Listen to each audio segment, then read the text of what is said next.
Hey, everybody, and welcome back to Reckoning with Jason Herbert. Indeed, that's what this is. However, I clearly am not Jason Herbert. I'm Fletcher Powell. I do the editing for the episodes of Reckoning that fall under, I guess, the subhead of historians at the movies. You'll hear him thank me sometimes at the end. Thank you, Jason, for thanking me.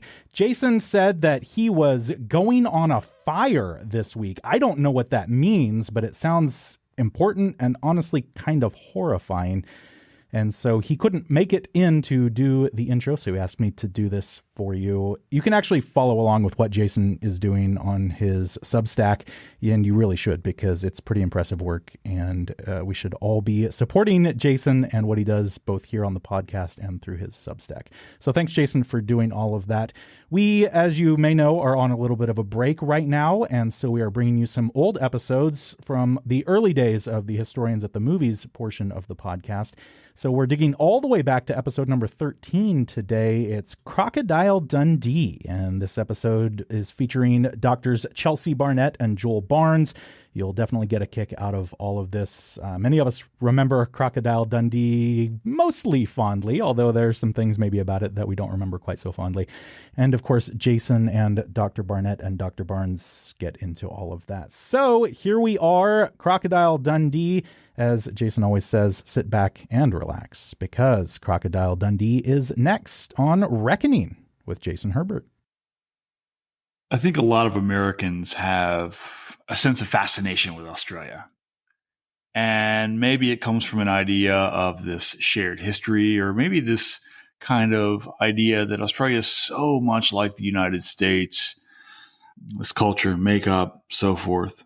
When we look at Australia, at least I do, it's a lot like looking at a mirror image in some way. Of course, I say this with no understanding of Australia itself. I've never been to Australia. Many of us haven't. At least many of us not in the United States have been.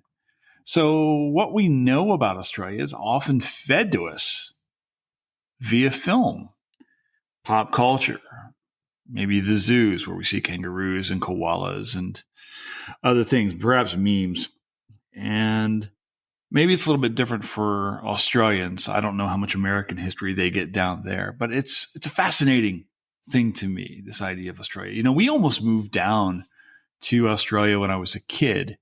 When I was 4 or 5, we were living in Louisiana at the time, and my stepdad got an offer to go work on oil rigs down there, and we almost moved down there. And I often wonder about how my life would have turned out had I moved to Australia.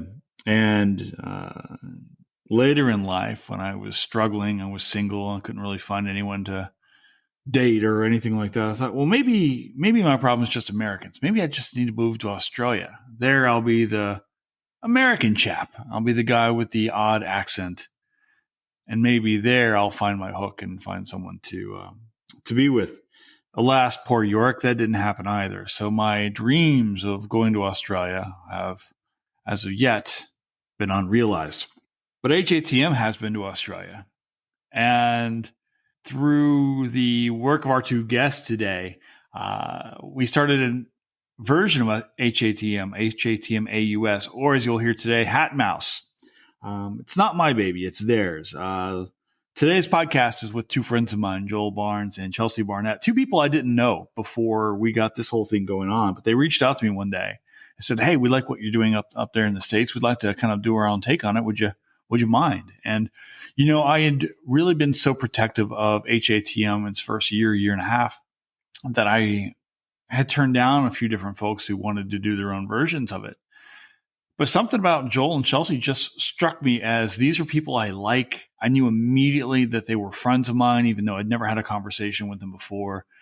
And over the last few years, we've built up this friendship. They're just two people that I absolutely adore and love following. I love seeing what's going on down in Australia. You guys have seen me tweet before about following Australian historians, follow Australian scientists.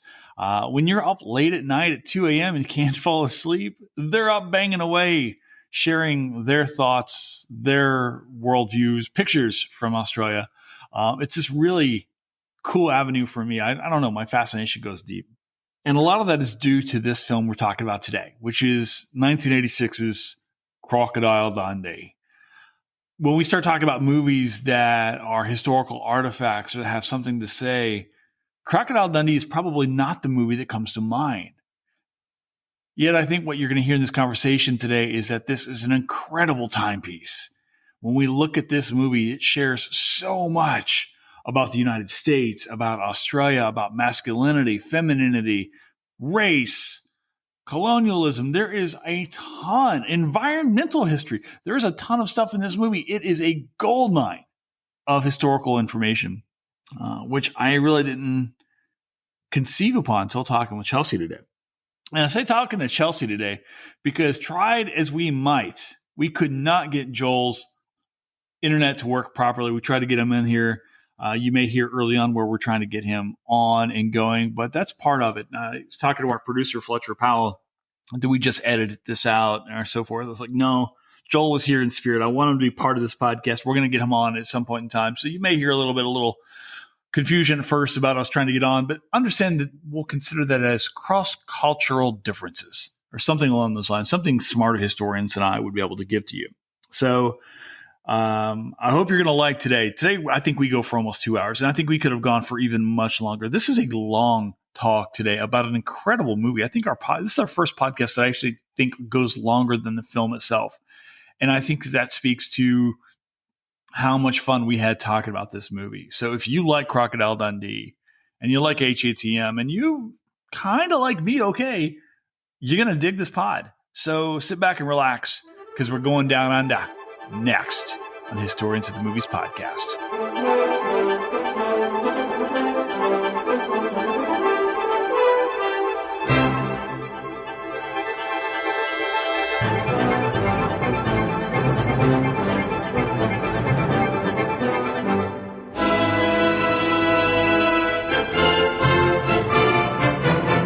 And welcome to Historians of the Movies podcast. I am your host and creator of Historians of the Movies, Jason Herbert. I also like to consider myself a benevolent dictator in the midst of the latest colonial crises here in the United States, also episodes of Andor, just keeping it real with everybody.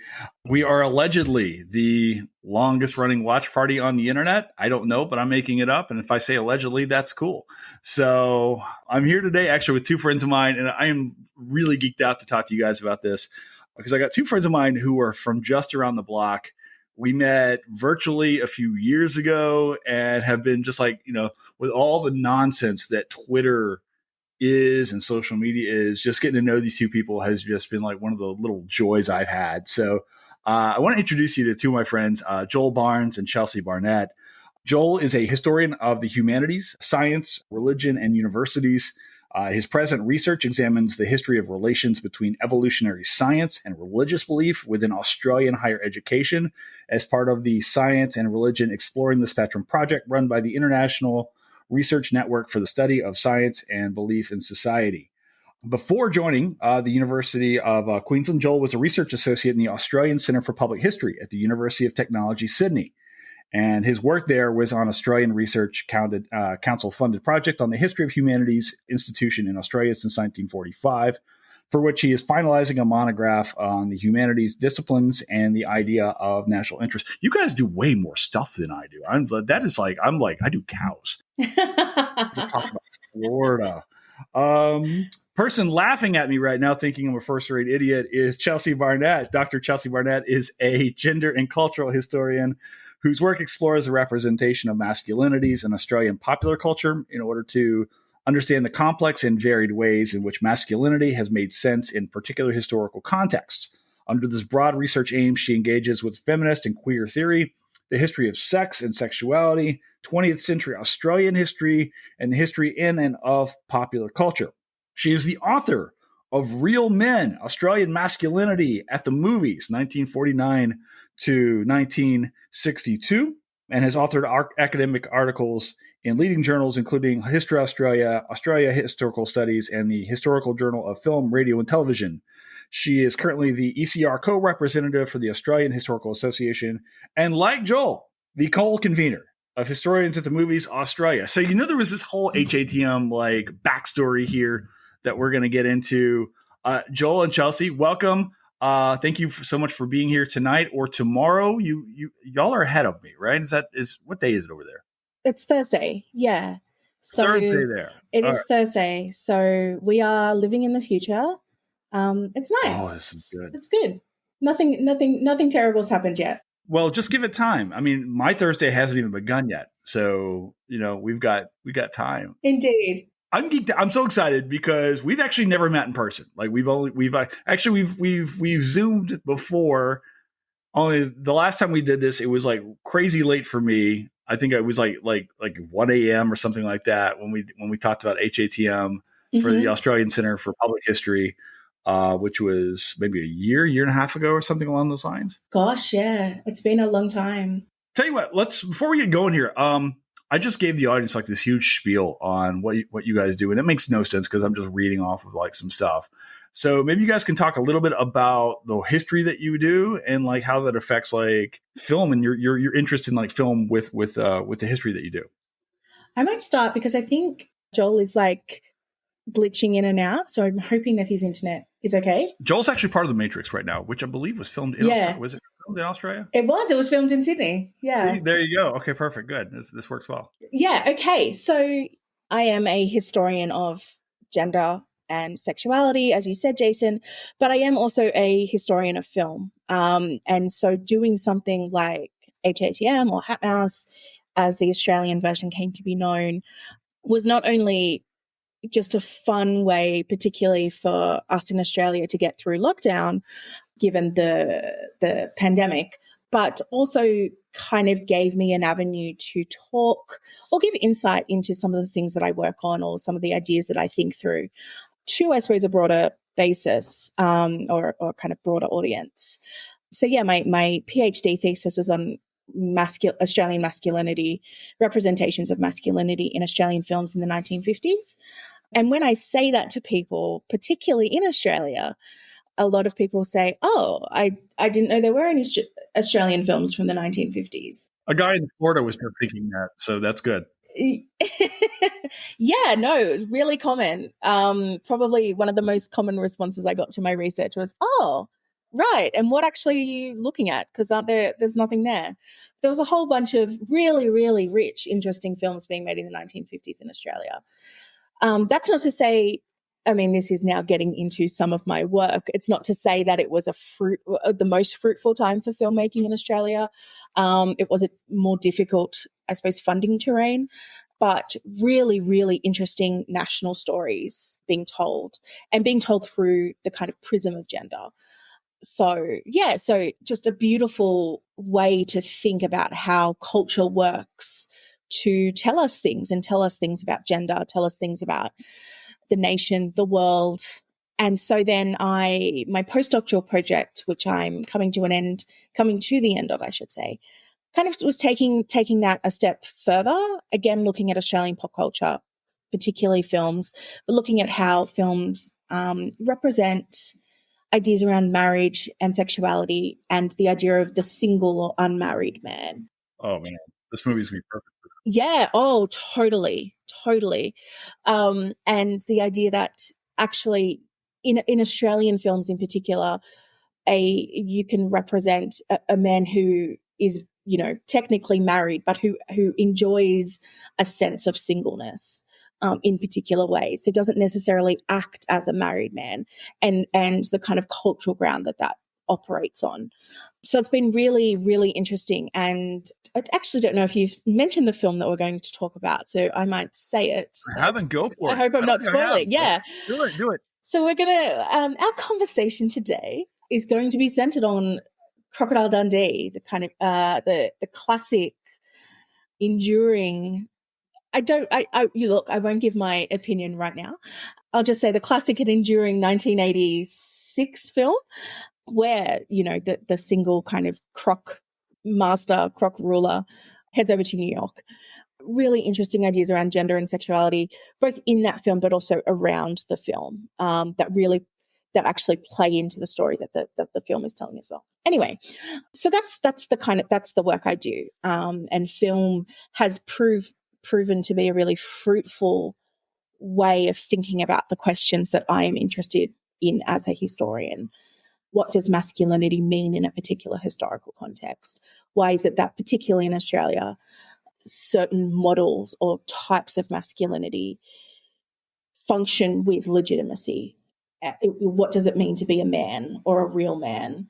I'm trying to figure that out for myself just right now, not in Australia, but like in Florida tonight, so as I drink my beer. Absolutely. Yeah. I mean, one of the curses and joys, but curses of studying pop culture is that then every time you sit down and watch a film or a television show, you start thinking, oh, what are they doing? So that kind of process of like, what am I doing? Drinking my beer and having a chat, and how does this, those questions kind of dominate my mind all the time. One of the things I kind of wonder about your own work is like, in the 1950s here in the U.S., we have all these fairy tales about the West that are super prevalent in American mainstream film. So is that being shared? Because, when we did the combo thing, we did Quigley Down Under, which is very much an American Western set in Australia. Yeah. So I'm wondering, were those kinds of films being prevalent at that time as well in Australia? In a different kind of way. So one of the things I think both in America, but in Australia as well, the prevailing assumption about the 1950s is it's housewives and men in grey flannel suits.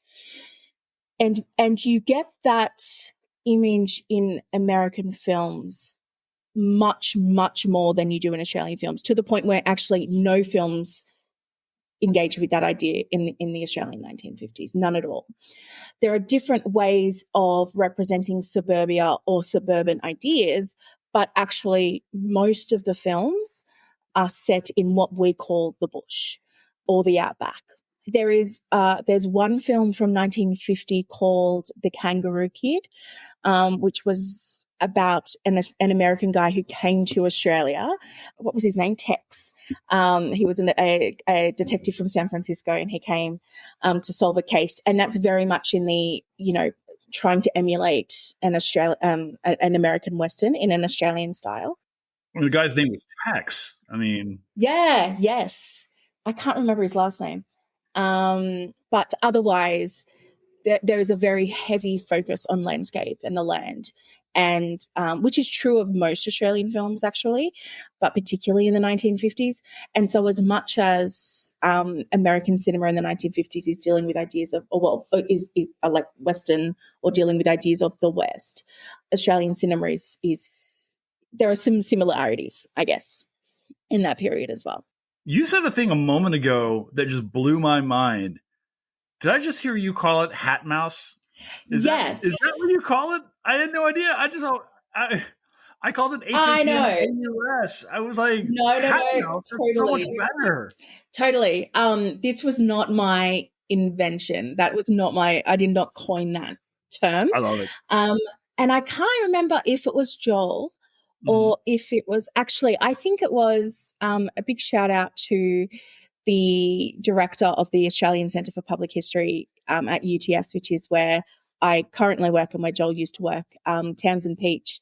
She's currently on maternity leave, but I'm pretty sure it was her who came up with Hat Mouse. And I thought it was a bit of a like, oh, haha, but we'll go back to like HATM Oz. Right. And then Joel, I'm sure it was Joel who kind of picked it up and just used it in our kind of casual conversations. And so then we talked about, at some point it was like, oh, I'm picturing a little mouse wearing a hat. So there was, there was no actual mascot or anything designed. But if we had a mascot, that would have been it, I think. Yeah, Hat Mouse. I think like at this point in time, like, so I'm actually in the middle of like having the HATM logo redesigned. And now I feel like we've got to like work a mouse into there as like some solidarity. A shout out to your Australian friends. Yeah, absolutely. I think we'd appreciate that. Go for it. So HATM, you guys had come to me about, like, I remember getting a message randomly, and I forget it was either from Joel or from yourself, just kind of randomly like, hey, we like what you're doing. Would you mind if we did, and up until that point, I had been approached by a few other folks who wanted to do their own version of HATM. And I was always by the point, I'm like, no, I don't trust you. Right. I need to protect it. If something doesn't go right or whatever. And mind you, like I always say, like, we have a very low bar here. I'm doing it. But I'm very protective of it because, it's our community. But I remember talking to you guys. I was like, yeah, I like them. Okay. And it was just really as simple as that. So I was kind of wondering, like, what led you, like, because you were wanting to do something. And then you guys, like, what was the backstory there before you guys reached out to me about Hat Mouse? I'm just going to say Hat Mouse. I love it. Yeah, go for it. I'm glad it's catching on. That's great. It's here. And again, go.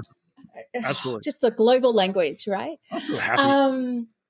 So there had been conversations, and I don't necessarily know actually if Joel had been a part of these, but given my work in film, there were conversations that I had with Tamsin Peach, about possible ways of doing something more public facing about film. And that might have been something filmed on YouTube. Just, how might we have conversations, or how might we as historians have conversations about film where the public can watch or be part of, but are really engaging with experts? So there were a few ideas floated around, potentially kind of me and a few colleagues outside of UTS actually talking about television shows and movies or whatever, that never really kind of went anywhere. And then the pandemic hit in March 2020, fun time. And again, huge shout out to Tamsin, who is an incredibly sharp historian, but also a really sharp strategic thinker, and who said, we need to do something for the public, not only to build community in a time where our community branches, if I can use that word, have been completely shattered. We're no longer coming together for conversation, for the sharing of ideas, for the sharing of laughter, et cetera, et cetera. So we not only need to build community in some way, but we also need to occupy the space, because somebody else will do it if we don't. And we are the Center for Public History. And so we talked about different things that we could offer. And one of the things was, actually, let's mobilize Twitter and do something like a watch party. I was not a huge Twitter, how do I say this? I had a Twitter account and was using a Twitter account, but hadn't really used it in that way before. And so actually was not super familiar with HATM. And it was Joel who knew more about it than I did. And so it would have been Joel who reached out to you and said, hey, right, yeah, can we? So the fact that you were like, yeah, I like these guys, I'm totally putting that on him. He's a really nice guy, and that's totally indicative of just his really lovely nature. He's a good man with bad internet. Yeah, exactly. A good man with bad internet. And I got to say, just, you know what? I don't want to jinx my own internet, so I'm not going to say what I was about to say. You should absolutely say it. Yeah, look, Australian internet, we could go at any time, really. Yeah, so it was really a way of how do we reach out to people during lockdowns, and so that's where it started. We for the first few months, we were doing 3 weekly hour-long live streams on the ACPH Facebook page, and so the Wednesday and Friday sessions we devote to other conversations, but Mondays became, let's talk about the movie that we watched on Sunday night with experts. So Joel and I would lead the Twitter conversation on the Sunday night. We'd invite an expert in that area to help out on Twitter if they could. But then, and a lot of people were like, oh, I'm not great on Twitter. And we would say, no, like it's totally low key. Please don't, it's not it's low pressure. Please don't go to any trouble. You don't have to prepare. I mean, prepare if you want, but also just comment on the film any thoughts that come to mind. Right. So there was a little bit of hesitancy around Twitter.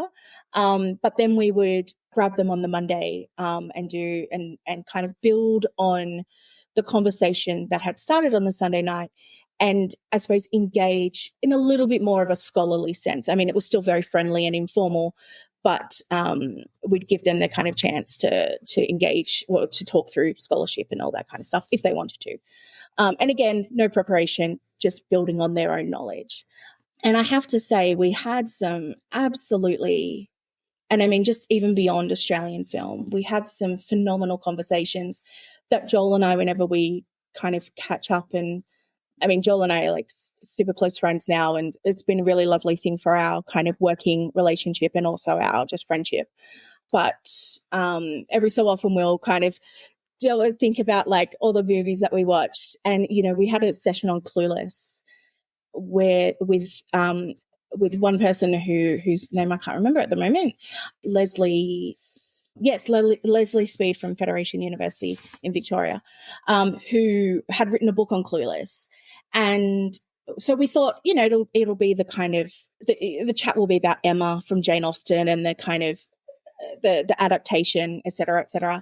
And she just blew us away with like, actually, there are so many other literary references here that she's, Amy Heckerling, who directed Clueless and wrote Clueless, is also drawing on these tropes in this piece of literature. And, you know, and it was just mind blowing. And just things like showing both how fun film can be, but also how, the kind of ground it lays for really fruitful discussions. So we just had a ball. It was so much fun. And actually, particularly in 2021 in Sydney, we had a bit of an extended lockdown that Joel, who was then living in Brisbane in Queensland, didn't have. And so, because you know, it was very state-based, the kind of response to COVID in Australia. And so HATM particularly became important for me living in Sydney, not being able to leave the house. I live by myself. And so it was very much I need this to keep sane as much as anything else.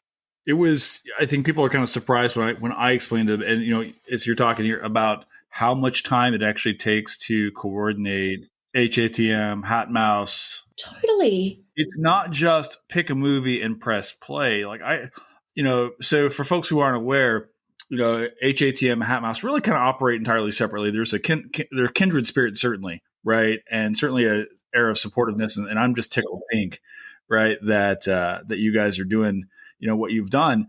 But, you know, it's not just, you know, for me, I constantly think about what have we shown? What's the representation? You know, have we had too many of this kind of film?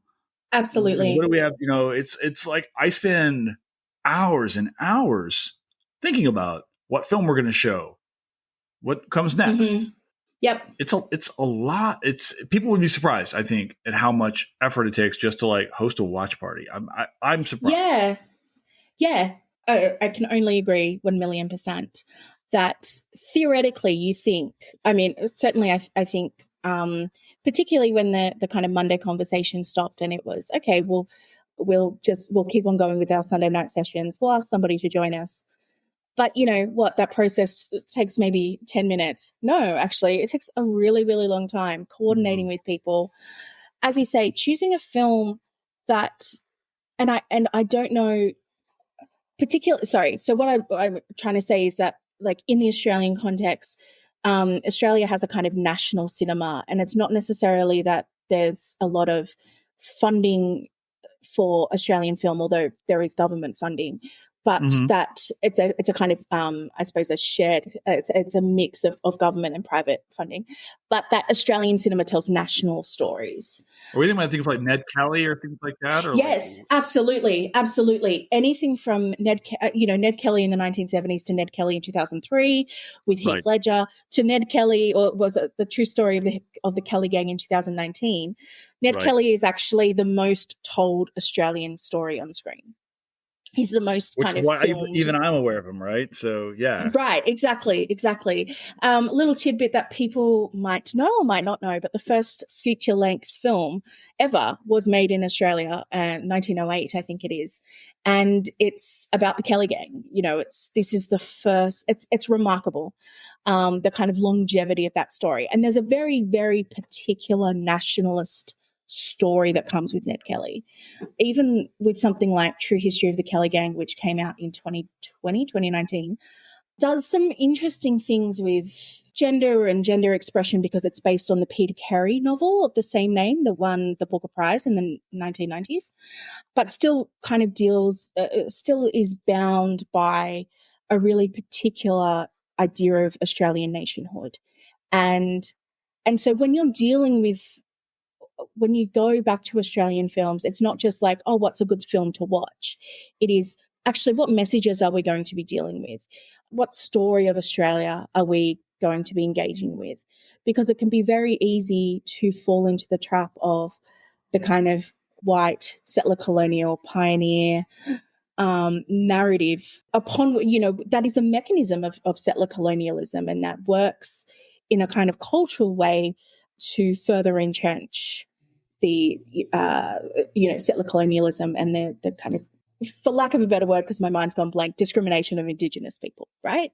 And so we have to be careful and want to show the kind of amazing cinema that has been made by Indigenous people, for Indigenous people, about Indigenous people. And then you also have to be careful that those are productive and good stories being told about Indigenous people, rather than the token kind of, let's just throw some Indigenous people in, and then therefore it's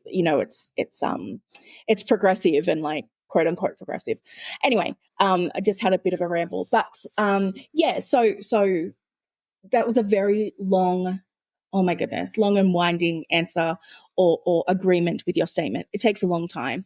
I mean, it's fun, but it was a lot of work, and I'm sure you seem to find the same. Well, I want to talk about representations of both Australia and the United States in the 1980s. Like we've been hinting at, like talking about Crocodile Dundee.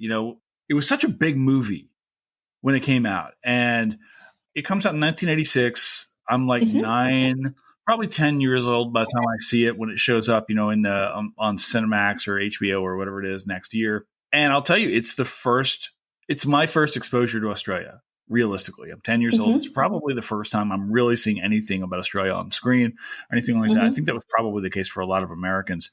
I've seen it a bunch, and sitting back, and I'd always watch it as just this enjoyable, fun romp. And then starting to think about this as a historian, I'm like, oh my gosh, the stories that it's telling about gender norms and sexuality and the frontier and New York and the United States and drug culture and all these different things. This film has a lot to say about two different societies and the stories they tell about themselves, right? So I was kind of wondering if you might be able to talk a little bit about, your thoughts on, you said earlier that you were going to hold off your thoughts on Crocodile Dundee. Now's the time to let Now's go. the time. So actually, I want to ask, first of all, because when before we started recording, you said it's, you've seen it 100,000 times. And I kind of internally went, oh gosh. Yeah. And I wonder, first of all, what you think about the film. I'm interested in what you as an American and you as a historian and you as somebody who has seen it 100,000 times. I'm a bit younger than you, and so this film came out before I was born. So I was watching it the times I've seen it were in a completely different context to seeing it, the year after it was released. So I'll get to my opinions, but I do want to know what you think about the film before I launch in. Okay, so usually this is where, like, being the host, I get to pawn off like any kind of critical thoughts on anything on my guests, but now I feel like I'm going to have to. Okay, so all right, so growing up, like, this was this fantastic story of like this macho guy carries a big knife, fights the bad guys, and he's got all the hallmarks. Of course, I don't recognize this when I'm 10. It's just, but it's these stories that I'm being served about what masculinity is. Right. And all these different things and this cross-cultural masculinity. Of course, the United States and Australia have a lot of parallels. I think that in a lot of ways, we were talking about kindred spirits earlier, but I think in a lot of ways, the United States and Australia may be closer than maybe any other countries, or at least in my own mind. I always like to joke that living here in Florida, we are America's Australia. We've got alligators and crocodiles and everything here is trying to kill you, especially our government. No comment.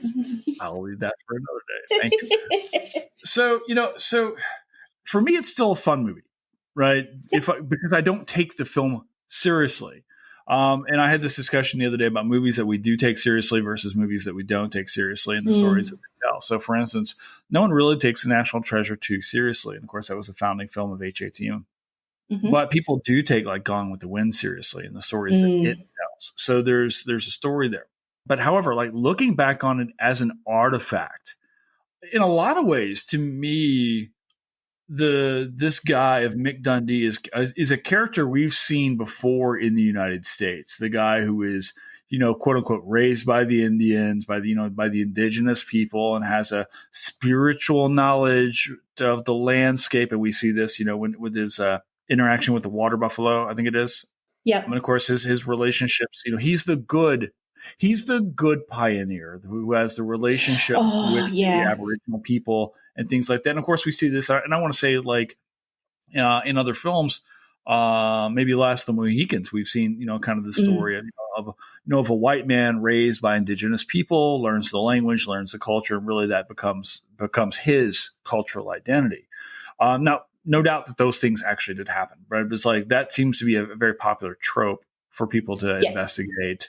This white guy becomes the way that you interrogate questions of Aboriginal history or questions of Australian natural history. Am I doing it right? Am I getting it right? I hope so. Oh my God. You're like hitting all the points. I am not a film historian at all, right? But it's like, these are the things that I see now. And then, of course, there's this very critique of the United States as this corrupted place because it's weird. He gets on a plane and goes to New York, and all of a sudden he's no longer the expert in the wild. In fact, he becomes the babe in the woods of New York City, right? And through him, we see the corruption of the city through the drugs and the sex, and all this kind of stuff. So it's an interesting story about, like, telling Australia as, like, this barbaric yet natural space that is somehow still better than the corrupted city of New York, right? Those are my initial takes on this. So tell me where I'm right, wrong, and otherwise, please. I'm so proud of you. It's for your quote unquote initial takes, you've done such a good job. So I don't love this film. And one of the reasons that I asked what you thought about it was because, and I totally take on board, you have a nostalgic attachment to it, etc. So I didn't want to come in and be like, absolutely. And there are films that I watch and love, and now with the benefit of age and education and my own expertise in this kind of field, I watch and go, oh, it's not great, but like I loved it when I was 7, so I'll keep going. So I totally take that on board, and nostalgia is, a topic for a whole nother conversation, but a really powerful means through which an attachment makes sense, I suppose, if I can put it that way. But I didn't want to come in and, I suppose, shit all over the film, and then you're like, oh, by the way, it's my favorite. So I wanted to know what I was dealing with. Anything, it's okay to disagree. Like that's okay. Here we go. Thing. So by all means, take it apart if you want. So there are a few things. So honestly, and absolutely genuinely, there's so many things that you just said. I was like, yep, like ticking all the boxes. But there are a few other things I think we can delve into that stuff, and I want to delve into that stuff, but there are a few other things I want to mention first of all. So I'm going to ask, are you familiar at all with the phrase, throw another shrimp on the Barbie? Certainly. Okay, so for listeners who may not know or who may not be familiar or may have forgotten, so throw another shrimp on the Barbie is a phrase that was uttered by Paul Hogan, who plays Mick Dundee, in an ad made by Tourism Australia in 1983-84. And this is an ad that's made, it's a tourism promotional ad for Australia itself, and it's made for the American market. So this is not selling Australia for Australians.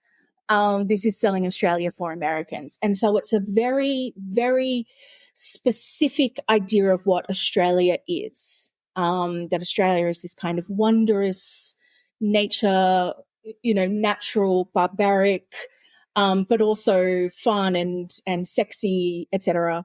culture that's on the other side of the planet, and we're chilled out and fun, and we throw another shrimp on the Barbie. Actually, I think that's one of the like Mandela effect, where you think that he says something and he doesn't. I think that's an example of it, because I don't think that's the precise line. But anyway, so Paul Hogan is in the 1980s a television star. He starts. He's on a like a comedy sketch show. I think it's called the Paul Hogan Show, and so stars in that Tourism Australia ad, and becomes incredibly successful and recognizable, and gets the role of Mick Dundee because of the success in the ad, right? And I think that that's a really important lineage to point out, because the work of Crocodile Dundee is building on the work of the Tourism Australia stuff, right? It's selling a really, really specific understanding of what Australia is to an American audience. Now, it happens to go gangbusters and the whole world starts to watch it as well. But this is a film, it's made by Australians, but it's made for Americans. Right. And I think that goes a long way, that understanding of who the audience is imagined to be, goes a long way to explaining, from an Australian point of view, the kind of confusion that this film, or the confusing way this film represents Australia and represents Mick Dundee. Because on the one hand, there are a lot of well-worn Australian tropes, Australian national tropes that the film draws on. And I was watching it last night going, like, I watched it again to prepare for this. I was watching it going, yep, okay, they've done that. And then in some ways it kind of turns it on its head and doesn't actually work with the logic of those tropes, which I'll talk about. And so does some things that don't necessarily fit with how those tropes usually play out. And actually Joel's dropped out. His internet is that's Australian internet, folks. But he's had to drop out. But we chatted before actually our meeting up with you, Jason, and he said a really lovely phrase that I wrote it down. Joel said that the movie is an ad and it's incoherent because it's a fantasy. So there's it's a kind of fantastical vision of Australia and Australian men that's being put forward. I also just don't think it's a great film, but and I know one of the things that we might talk about is other films that do Australian stories and Australian histories really well, and I'll get to that. But I think that there are a lot. When I watch this, I think, there's so many other better films. Why did this one have to go be super successful? This one went gigantic in ways that's hard to explain. I think I wrote down earlier, it was made for $8.8 million and made $328 million in 1986. That is ridiculous. And unless I'm mistaken, I think it's still the most successful Australian film of all time. In terms of financial, what's the word? Like returns. Crocodile Dundee Part 2 did very well as well. Now, the third one did not. But, the first two made tons of money. Were huge.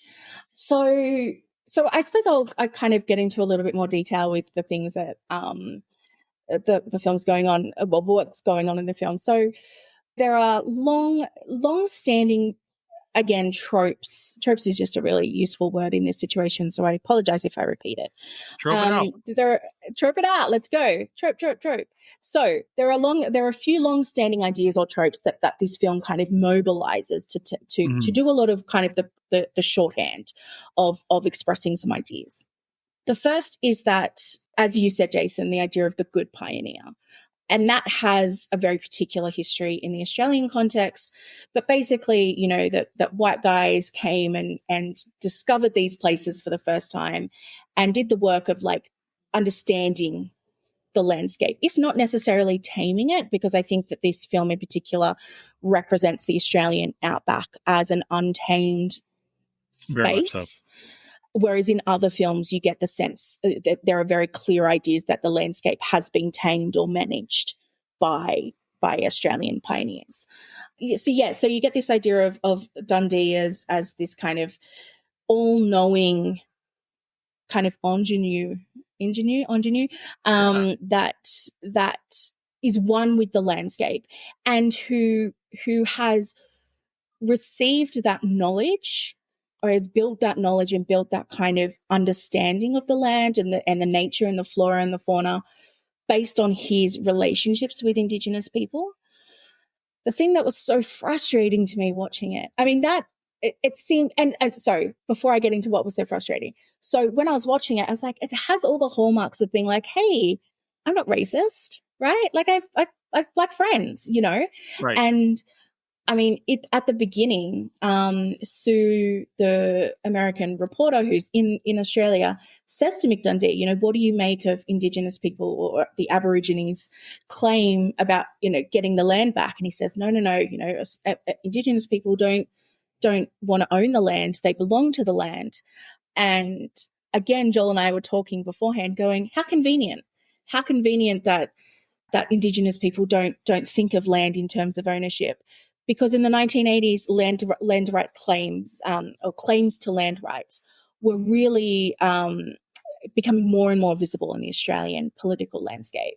So in the 1990s, the Mabo case in Australia overturned what was the doctrine of terra nullius, which was when the British arrived and they declared that the land was terra nullius, it belonged to no one.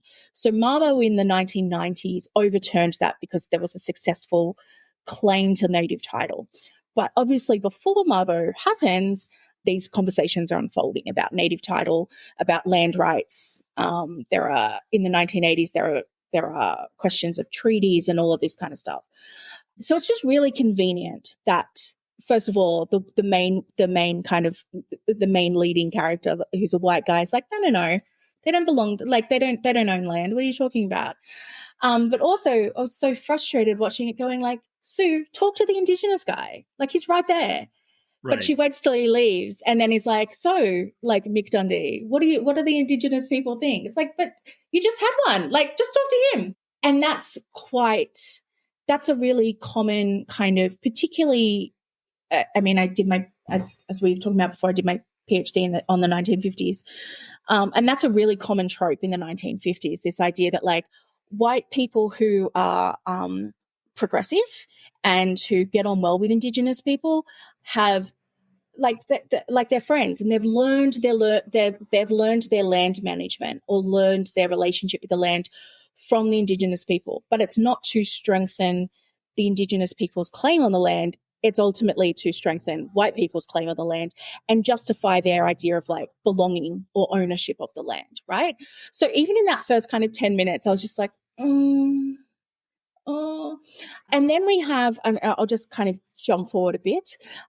We have the juxtaposition between the representation of Australia and of America. Now, there are cities in Australia, right? Like Sydney. I'm told. There are cities, right? Apparently. Hamlets. At least there are villages, I'm told. Look, considering the state of Joel's internet, like, actually this is not giving a good advertisement for Australian. To be fair, Joel threw his internet on the Barbie.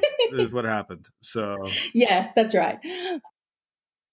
But it's doing quite deliberate work in setting up the urban jungle of New York, as opposed to the natural jungle of the Australian outback.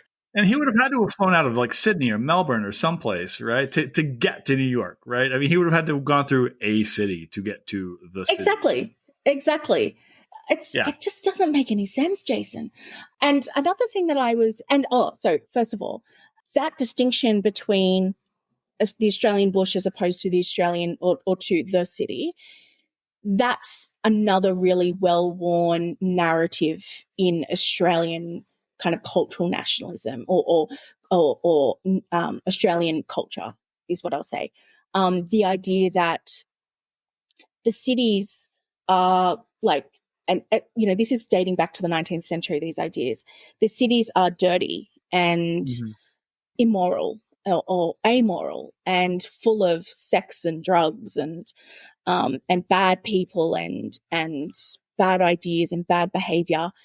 And not only that, but cities are faceless. Cities are generic. So if you're in a city, you could be anywhere in the world. But when you're in the Australian bush, you know that you're in Australia, right? As I said, these are really, really long. These are ideas that have a really long history in Australia. So it's not necessarily surprising to me, like that kind of the stark juxtaposition that unfolds in Croc Dundee.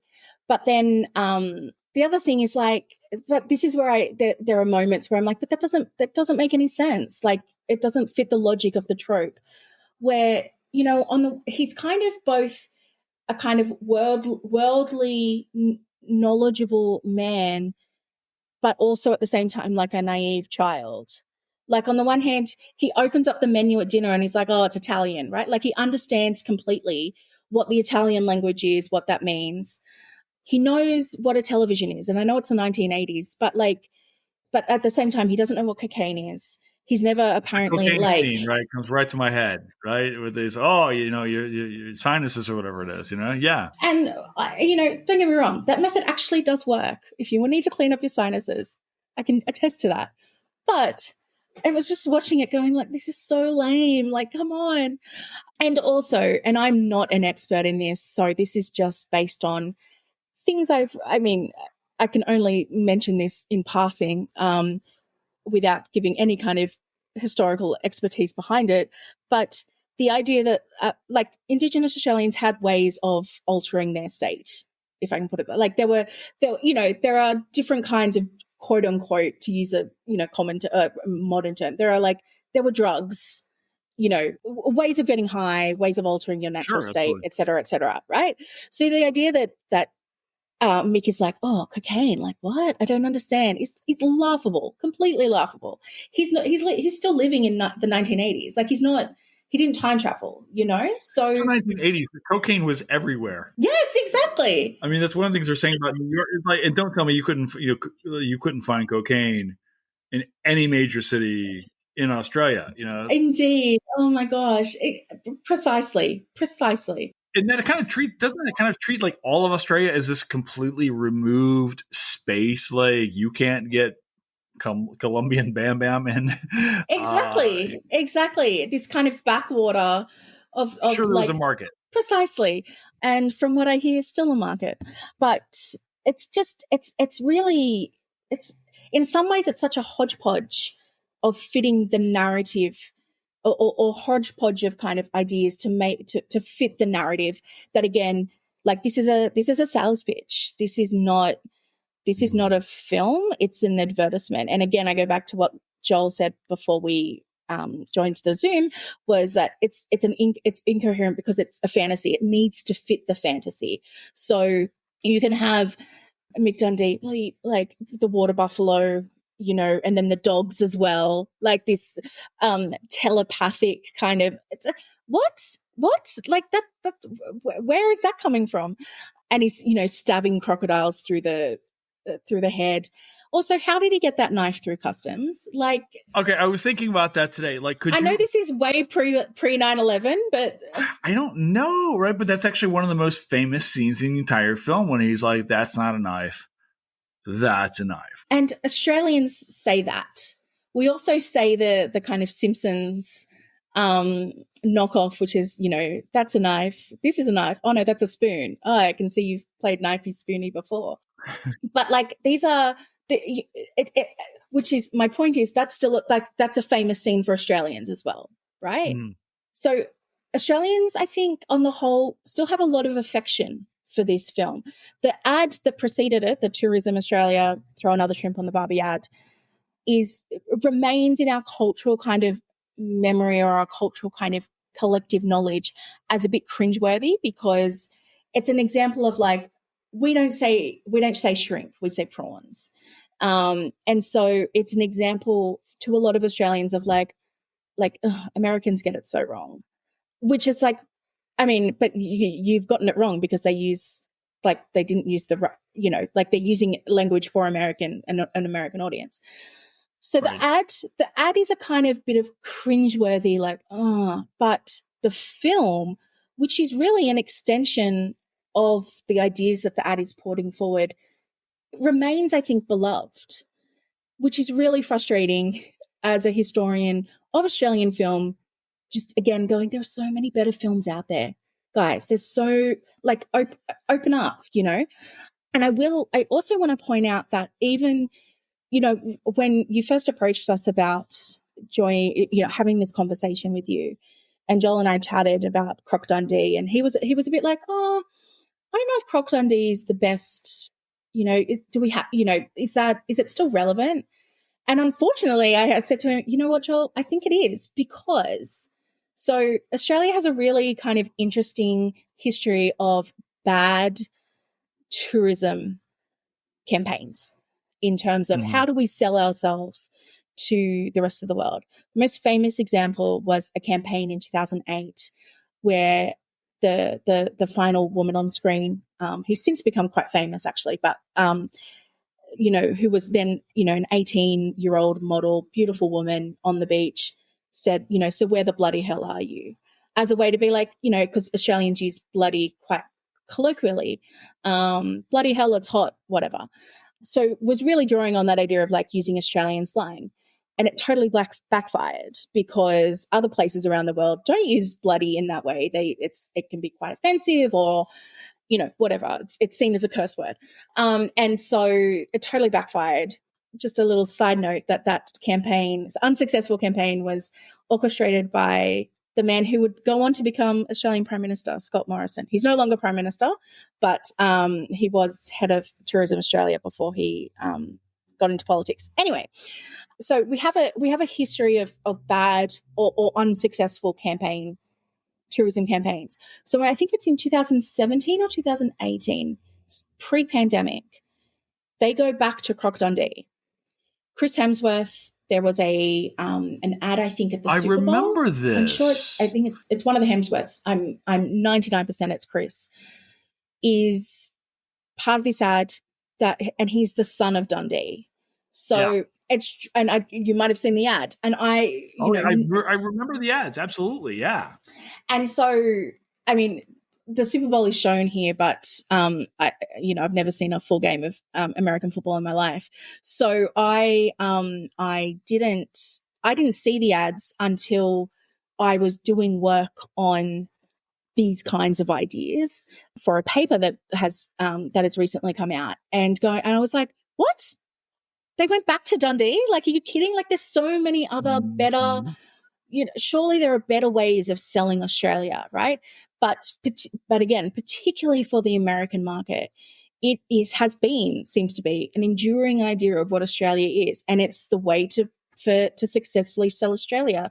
You also, from Paul Hogan onwards, you also have somebody like Steve Irwin who's come in, the late Steve Irwin, of course, but who came in as this kind of crocodile hunter, wild man, in touch with flora and fauna. Again, not an Indigenous person, right? But like somebody who claims to have this special relationship with nature. I'm not even going to lie about how much I loved him. I cried when he died. I remember, oh my goodness. He just seemed like a good dude. I think he seemed like an absolutely lovely man, right? And his kids seem like really nice people. I follow his son on Instagram. Yeah, right. You know? Yeah. And they've also become beloved as well. But what's really interesting about Steve Irwin is that and it's to the point now where I think maybe I'm taking crazy pills. Like but I have this very clear memory of before his death, people being embarrassed by Steve. It's what we in Australia call the cultural cringe. This idea of like this larger than life. Crikey.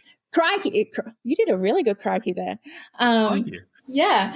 I'll slip into my mock Australian accent. Yeah, go for it. You did a really good job. Thank you. But I remember people being like almost like humiliated that this was the man who was representing Australia on the international stage, being like, we don't talk like that.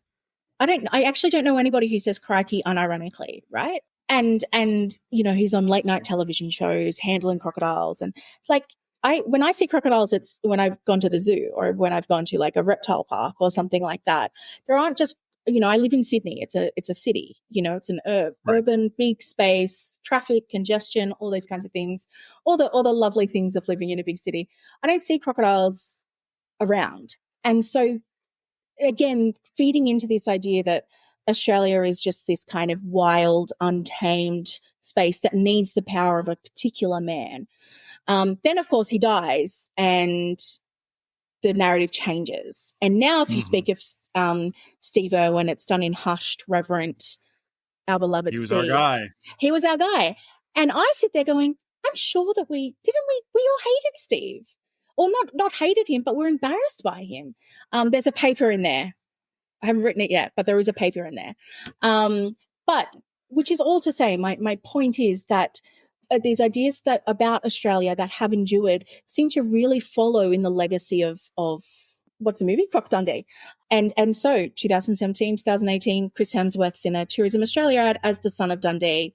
And again, dealing crikey and knives and Outback and et cetera, et cetera.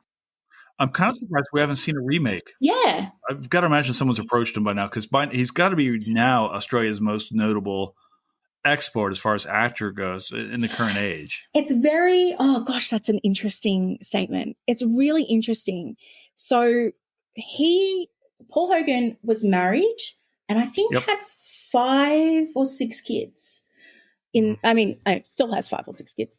But when he goes to make Croc Dundee, and my understanding is that he leaves his wife and family for the person, I don't know her name. Linda Kozlowski. Yeah. Thank you. Who stars with him in that. And that really changes the narrative because he's no longer the kind of lovable ochre. And I'm using ochre there with a knowledge that you might not know the like what that refers to. I did just write a paper on ochres. You're welcome to read it. What is this word? Ochre, OCKER.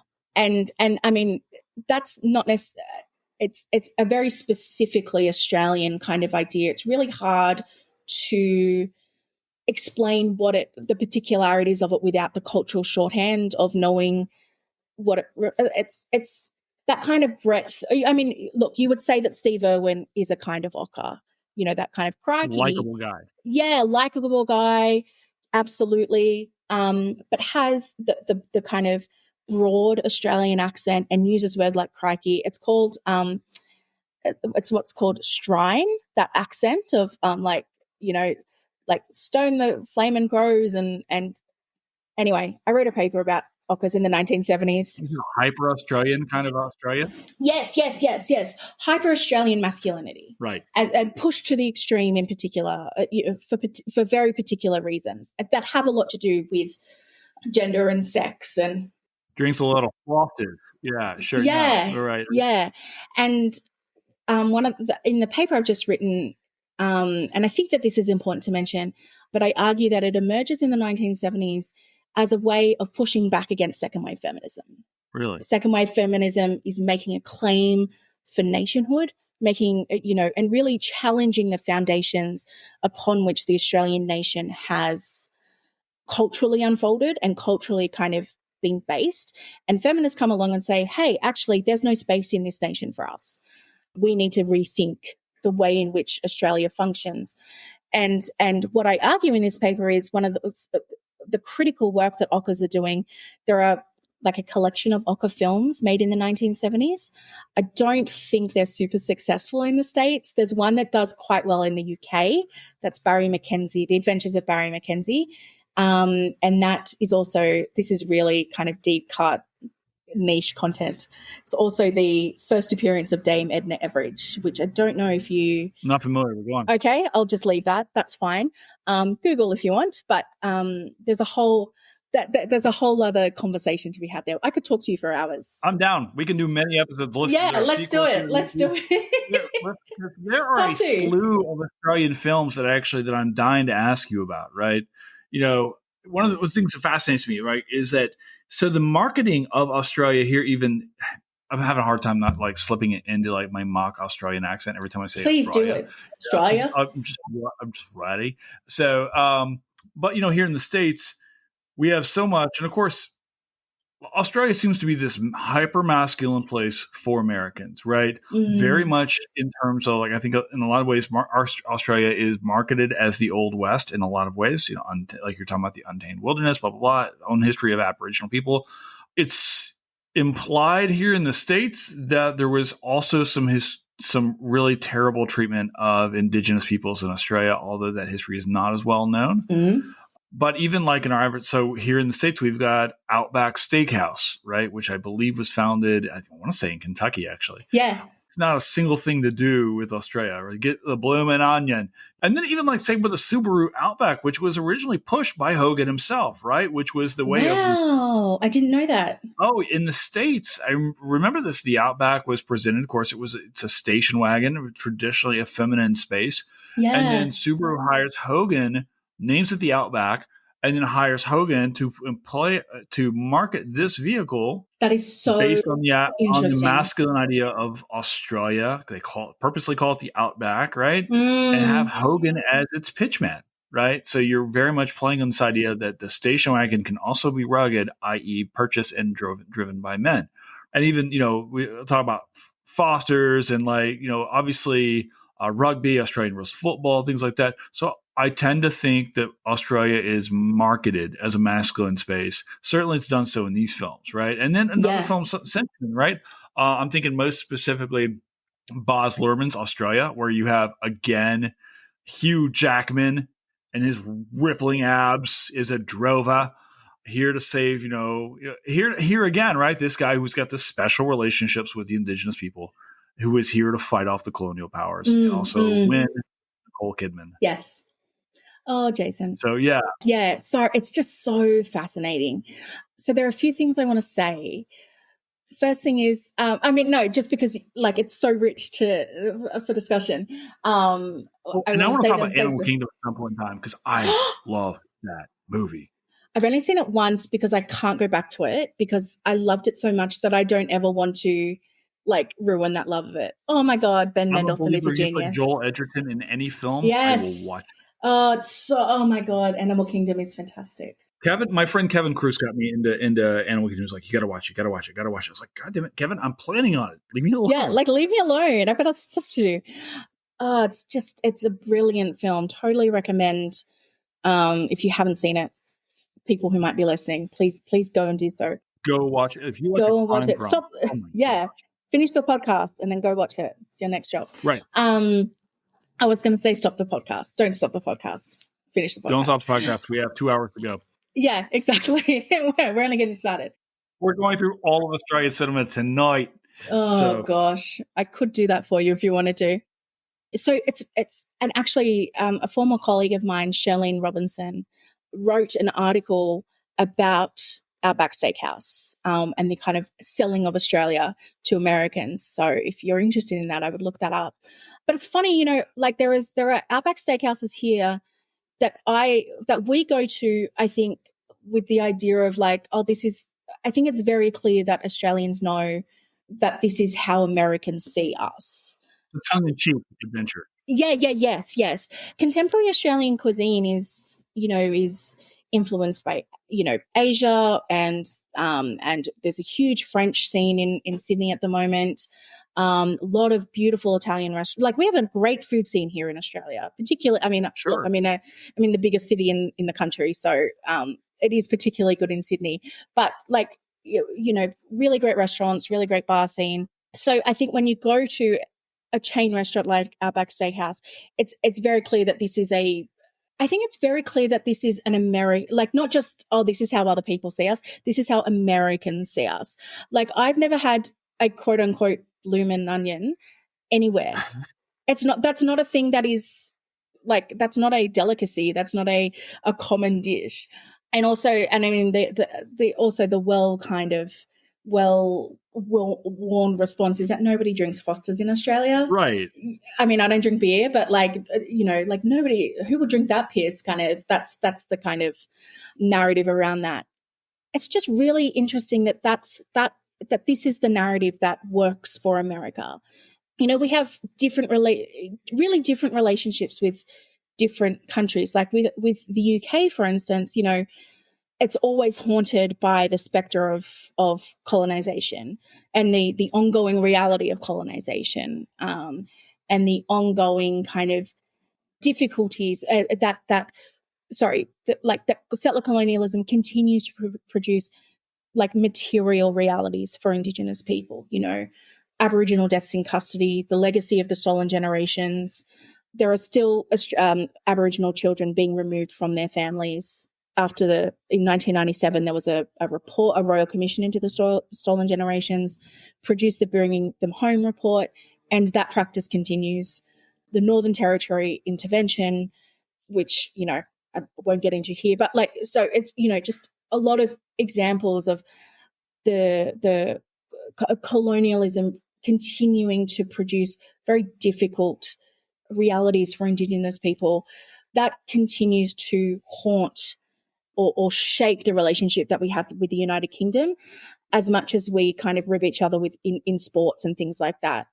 We have, a particular relationship, and it's quite a tense one at the moment with China, trading partner, all of that kind of stuff. Who doesn't? Yeah, well, indeed, I'll just pull my collar. And in Australia, there's a real kind of, it's the kind of space race tension, that we're located in the Asia Pacific, but racially we think of ourselves as a white nation because of those ties to Britain. So that produces particular tensions.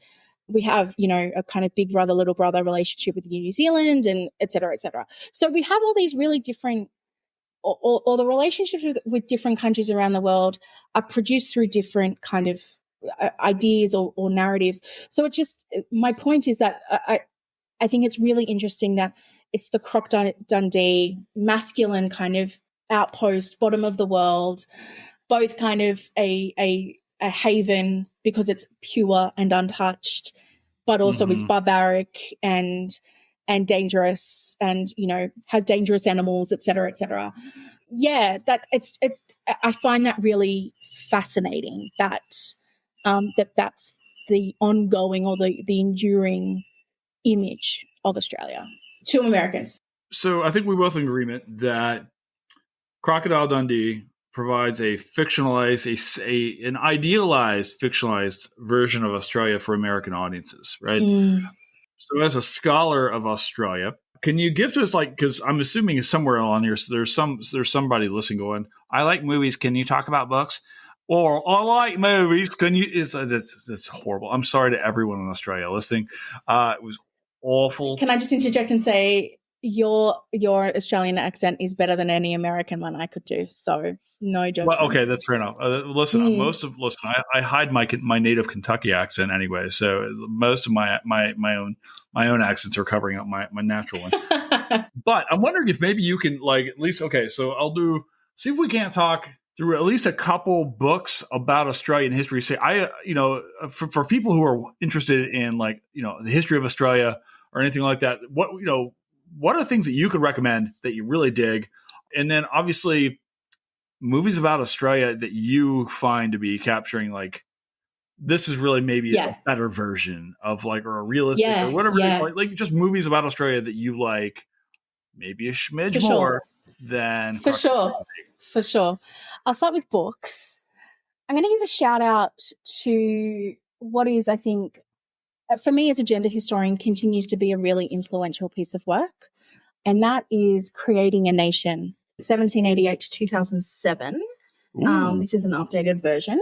Written originally in 1995, I think, 1994, by four of Australia's leading women's feminist gender historians. We have Patricia Grimshaw, Marilyn Lake, Anne McGrath, and Marion Courtley.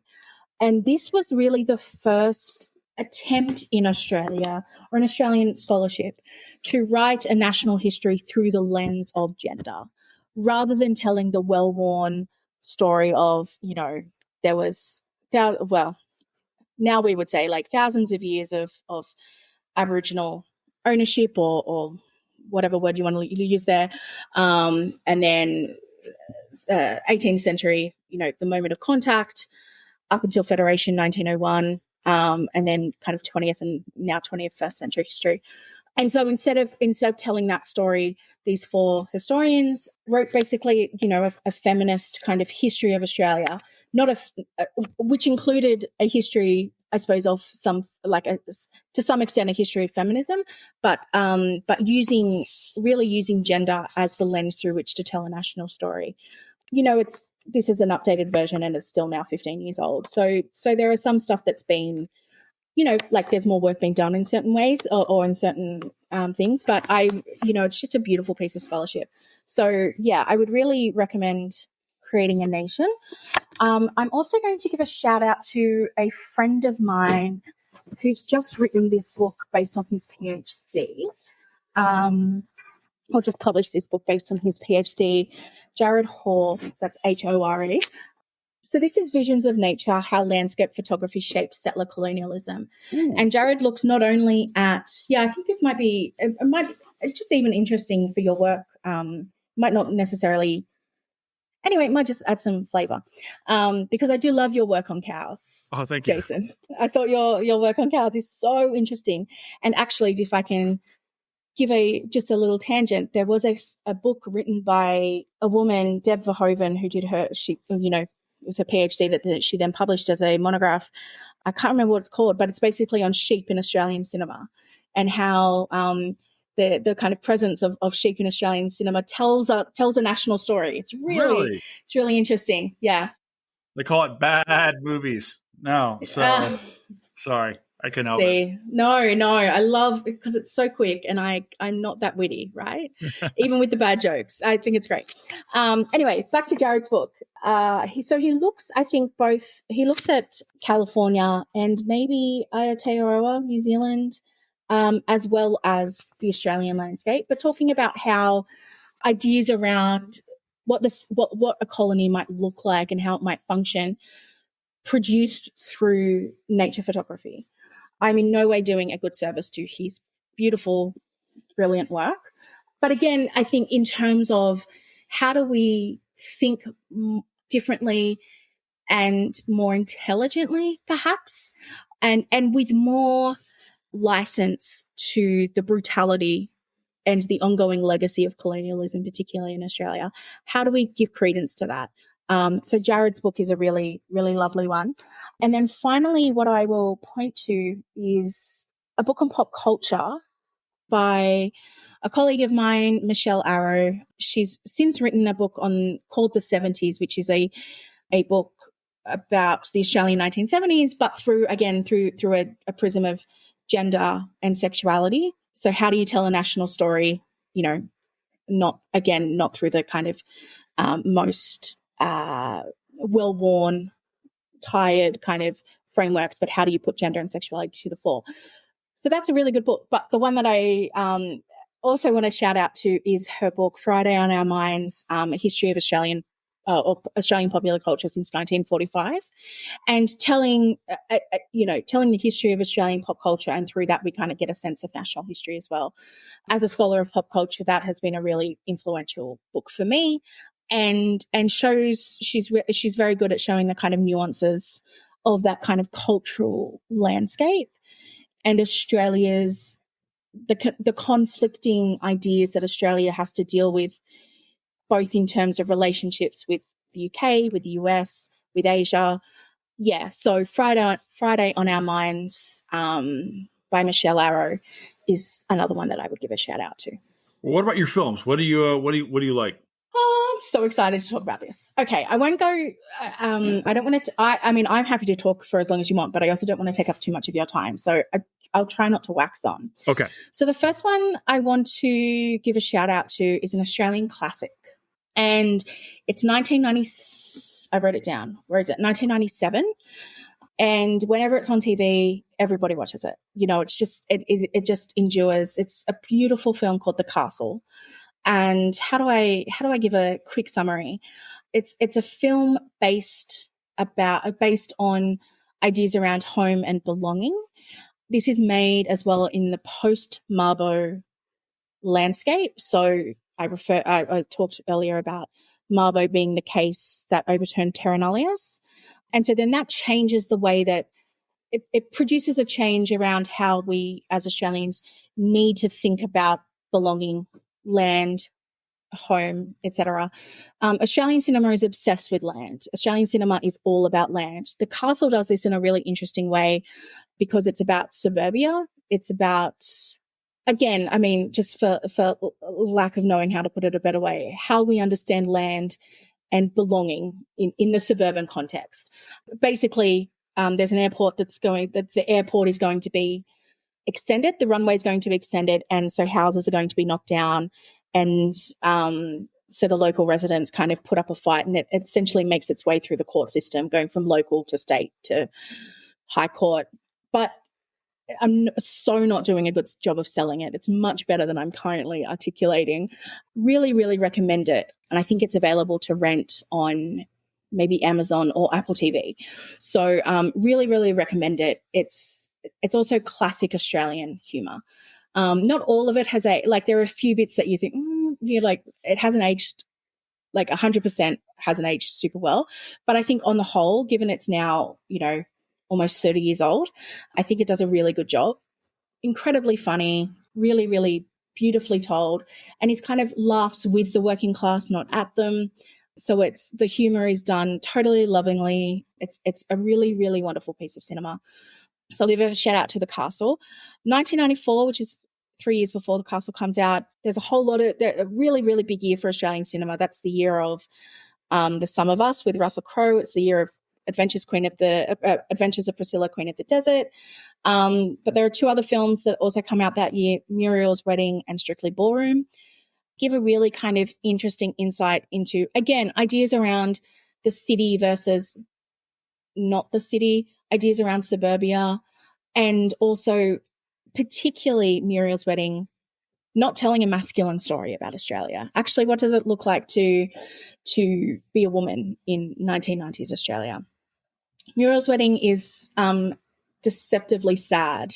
I'll just say that. The first time I watched it, because it's so beloved and it's, ABBA and fun and dancing, I was like, oh, this will be a hoot. And it's not. It's really sad. But Toni Collette is just beautiful in it. So give a shout out to 1994 and the collection of films that came out that year, but particularly Muriel's Wedding. There are two or three more, if I can mention. Go for it. I want to give a shout out to some really beautiful films being made about Indigenous people. First is Samson and Delilah from 2009 that follows two Indigenous teenagers who kind of escape from the government-controlled kind of for mission area, whatever, make their way to Darwin or Alice Springs. Is it Alice Springs? Yeah, Alice Springs. And it's very, it's not dialogue heavy. It's very quiet, but does a lot of work to show the difficulties and the realities of I suppose being an Indigenous person, being an Indigenous teenager in the late 2000s. That I think I did look this up too. That's on Criterion Channel. Yeah. Okay. Another thing that's on the Criterion Channel is a movie by Rolf de Heer called 10 Canoes. That's made entirely in an Indigenous language. So it's a movie with subtitles. Rolf de Heer is a great director who's made a lot of films about Indigenous Australians, and he's somebody who's very open to the nuances and the complexities and intricacies of Indigenous communities, indigeneity in Australia. So 10 Canoes is fantastic. The final film that, oh my gosh, I love it so much. And unfortunately, I don't know where it's streaming in the States. So if you can get your hands on it, please do, but just keep a lookout for it. It's less than an hour long, and it's called Terra Nullius, based, of course, on the doctrine of Terra Nullius that was announced when the British arrived in 1788. But Terra, instead of Terra, the Latin spelling, it's Terra, Terror. So oh, yes. Yeah. Play on words. It is one of the most brilliant things I've ever seen. It's a film that is absolutely explicitly dealing with the ideas around Australian nationalism, and not only Australian nationalism, those ideas, but how they have been articulated in predominantly film, but film and television from 1970 kind of onwards. The film is made up almost entirely of sampled scenes. So it takes things from other movies, and it's dealing with like, you know, taking, for instance, footage from like Grease with Olivia Newton-John as Sandy, and what's his name? Mel Gibson as Max. Can never say Rockatansky. Yeah. Thank you. In Mad Max. And layering these kinds of, you know, cut up scenes and footage on top of each other, and to really ask questions about what is Australian nationalism? What role does Australian cinema play in I suppose articulating or furthering ideas around Australian, like every time that a film is set in the bush, that says something immediately about what kind of story this is going to be telling. Or if it's set in the outback, you know, like there are really, you know, opening scenes, bush, outback, already you're engaging with, okay, like, so I'm getting a sense of X, Y, and Z, you know, like there are the cultural shorthand or the communicative work that that settings do in Australian cinema. Because again, Australian cinema is obsessed with land. It's all about land. And so Terra Nullius takes those and flips them completely on their head. It's brilliant. Again, I think it's 57 minutes, so it's not long. I cannot recommend it highly enough. I hope that it's available to be streamed or accessed in some way in the States, but it'd be one. I would put it on I'd put it on the list. If you can't access it straight away, keep a lookout for it, because it's one of the most brilliant things I've seen, and it kind of knocked my socks off when I first watched it, because I watched it to write a review of it for History Australia, the journal, I think. I think it was that journal, or Australian Historical Studies, one of the two. And just kind of sat there with my mouth hanging open at the end of it. It's brilliant. Oh my gosh, I can't talk about it enough. It's really good. And I think that's why it's so frustrating that Crocodile Dundee is still beloved, even just nationally, because I think they're better films, guys. And not super obscure ones either. Like, I know Terra Nullius is more obscure, but like Muriel's Wedding is quite popular. The Castle, right? The Castle is a really popular film.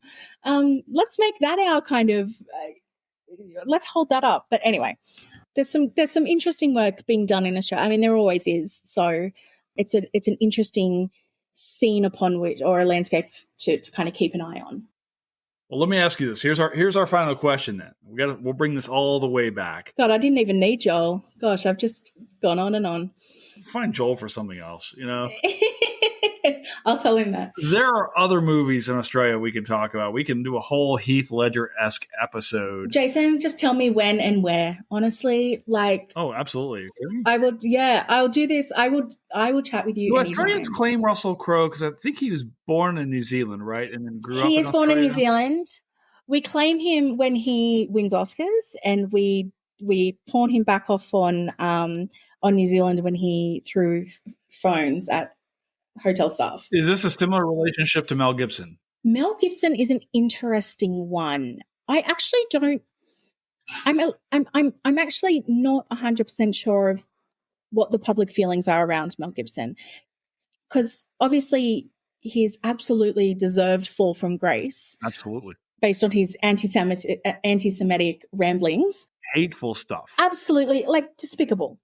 Very interesting that, like, I wonder if that had taken place, if he had done that maybe, I don't know, 5 to 10 years later, I wonder if he would be given a chance at redemption, the chance at redemption that he has had. You know, he's been cast in films since doing that, but I don't think he's been cast. I'm trying to think of any kind of more recent Australian films that he's done, and I don't think, nothing's coming to mind. So I'm not 100% sure what the kind of finger of the pulse in terms of Mel Gibson. I mean, the other thing with Russell Crowe is that he is part owner, at least, of a sports team in Sydney. Sure. And so there's he's kind of embedded himself in the landscape, the cultural landscape that way, like, you know, attaching himself to he's a fan, but like attaching himself through a very famous football team based in Sydney, one that has a really long history. And so it's that says something about Russell Crowe as well, right? Mel Gibson doesn't have that same hasn't attached himself in the same way. And so, I'm actually more unsure about how we as a people think about Mel Gibson. Gibson, I think, is born in the States, and then his family relocates to Australia, right? Yes, I think that's right. Boy. I watched Lethal Weapon for the first time in a long time, not that long ago, and the accent, it slips. Slips. There you go. That's a nice way to put it. He slips into an Australian accent. You can hear come out every so often. And of course, the maddening thing with Gibson and any number of other hyper talented. I don't think anyone's going to question Gibson's talent as a filmmaker, actor, and filmmaker. And then you have to qualify this with the way that we see him as a human being, which is just done some absolutely abysmal things, and you just go, oh God. Of all the people to say these things, we lost this amazing talent. And I wrestle these things with when I show it a film, that might have a person, so like when we showed Chinatown and Roman Polanski's director, right? How do you separate the actor from, or how do you separate the artist from the art? I mean, I don't have an easy answer for it, No, and I don't either. One of the films I would have loved to have done for HATM, which we didn't do because I just didn't want to open up these. I didn't know how. I don't know how to address it. I would have loved to do Midnight in Paris, Woody Allen. I was going to show that on HATM, and I had the worst. It was one of the only times I've ever actually canceled a film because the backlash was so bad. I like that film. I like it a lot. Oh, I think it's a brilliant film. Fun. And for historians, right? Like if we're, a community of historians. Absolutely. Yeah, right? Let's talk about these ideas of, again, nostalgia, romanticizing the past, lost generation. Absolutely. Like these are crucial questions for us. Corey Stoll as Hemingway. Give me a movie. Give me a movie with him and Tom Hiddleston as F. Scott Fitzgerald bumming around France for I will watch that. That's the thing. I want that movie. No, you're absolutely right. Exactly. There are films that I would love to watch again without. I mean, again, like Kevin Spacey. LA Confidential was one that I had to like. And there are some that like I still watch Harry Potter and I still read Harry Potter. What? And yes, but with and then there are some films that I can't do that. Like I don't know if I can watch Midnight in Paris again or again Kevin Spacey films again. But with something like Harry Potter. I mean, the other thing with the Australian context and Mel Gibson is that Mel Gibson, one of his first big roles, actually, no, this comes after Mad Max, sorry. So 1981, he stars in Peter Weir's Gallipoli, which is, I cannot overstate the importance of that film in terms of the cultural work that it does in reinstating Anzac Day, April 25th, as a day of national importance. We could speak for another hour of that. But we quote unquote celebrate Anzac Day as a kind of day of memoriam in terms of World War I. It's the date of the failed Gallipoli campaign. But crucial, I mean, a fundamental, central, one of the most important ways in which Australians see themselves is through the spectre of World War I and Gallipoli. But that really kicks up again because of that film in 1981. It had lost relevancy, like it had kind of reduced in relevance, it had reduced in popularity, as in the day itself. And Peter Weir's film come along in conjunction with a few other things, and it turns it on its head and becomes, quote unquote, the most important day on the calendar for Australians again. I mean, and historians love to point this out every Anzac Day, going, guys, there's a history to this. It's not just a given. But, so Mel Gibson, like, he's in that, and like, he's so beautiful in that film. And I mean, like, physically beautiful. Like, he's a good looking man that does, and I mean, I might just be perving, but also like that does a lot of stuff too. The fact that he's this kind of romantic hero in that film, that's important. But then you have his most, more recent, again, horrible behavior. And it's almost as though like maybe his time in America perhaps like corrupted him, or his time in Hollywood corrupted him. I feel like there's a separation between the way that we as Australians see Mel Gibson, you know, in terms of the Mel Gibson of Gallipoli and Mad Max, and the Mel Gibson of the last kind of 10 to 20 years. That's an unpolished thought. So there's more thinking to do there. But yeah, it's not as cut and dry with Mel Gibson as it is with somebody like Russell Crowe. Yeah, it's not, right? And it's just, you know, the thing I continue, I kind of come back to, like, say, with the film, like, say, LA Confidential, with, say, Spacey, was that, and this was the justification made in my head. And when I showed it, and I just kind of gave the disclaimer, like, hey, look, I know this guy's in this film.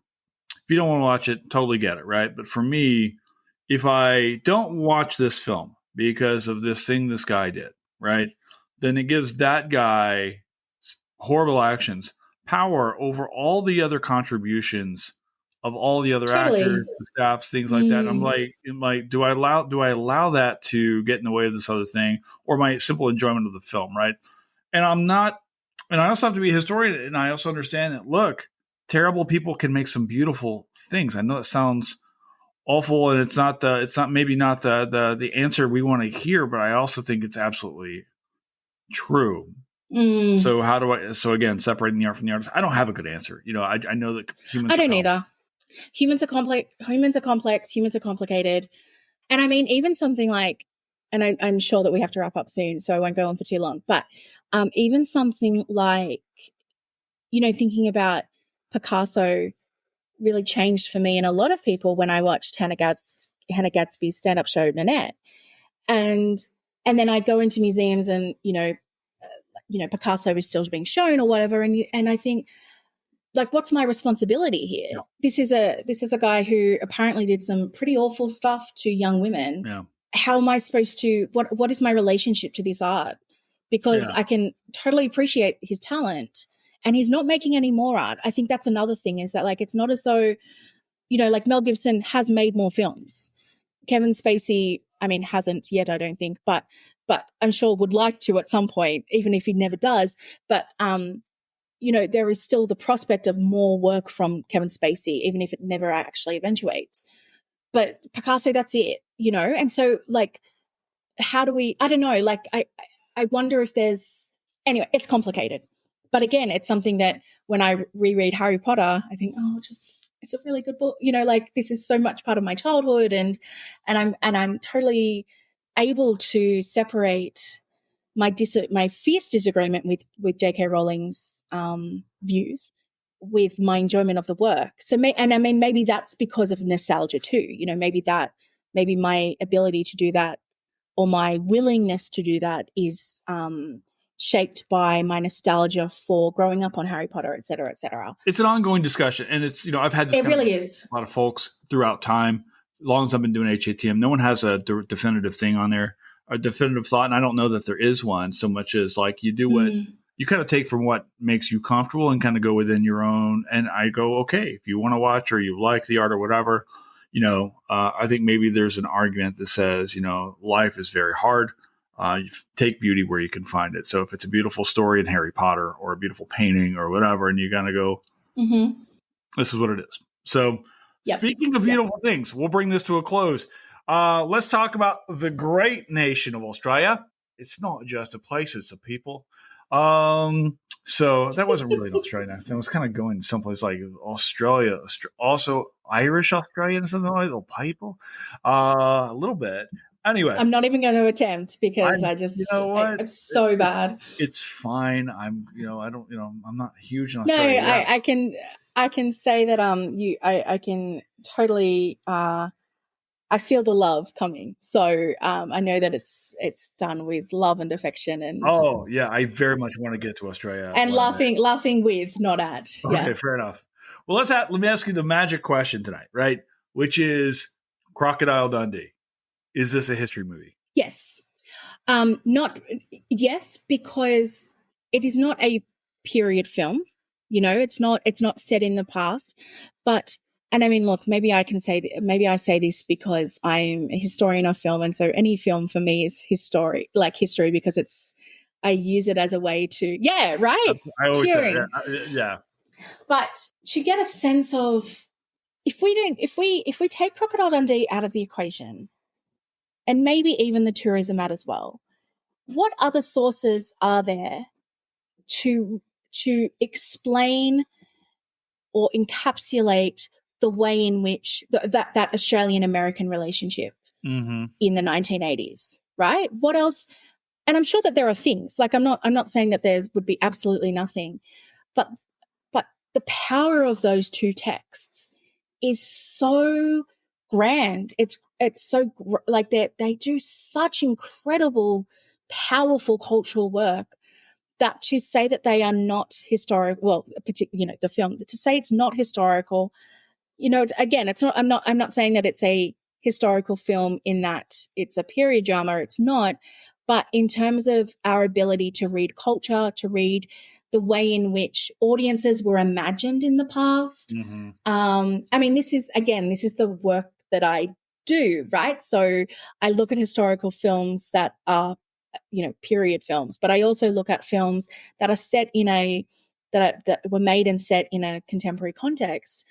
And they're like, the richness of film as a historical source is such that, like, to say no is to deny so much that I absolutely have to say yes. It is history. It's built on historical narratives.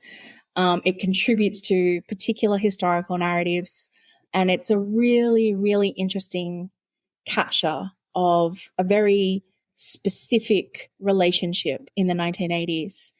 And that is its enduring worth. Even if I don't love the film, it continues to give a lot to think about. So, yes. Well, there you go. There is Dr. Chelsea Barnett's ringing endorsement of Crocodile Dundee as a historical artifact. Absolutely. Oh my God. All right. Well, look. I feel like I was just going to jump into another half hour, yes, but no, you've got to have dinner, let's. I am not throwing shrimp on the Barbie. I'm actually having leftover steak, but that's fine. Oh. Just wait till we get to Baz Luhrmann's Australia, or we'll have to come back and do Animal Kingdom. Or, as I said earlier, Jason, just let me know. I will have this conversation with you again and again. Well, we'll see if Joel will actually have this conversation with us at some point in time. Hopefully.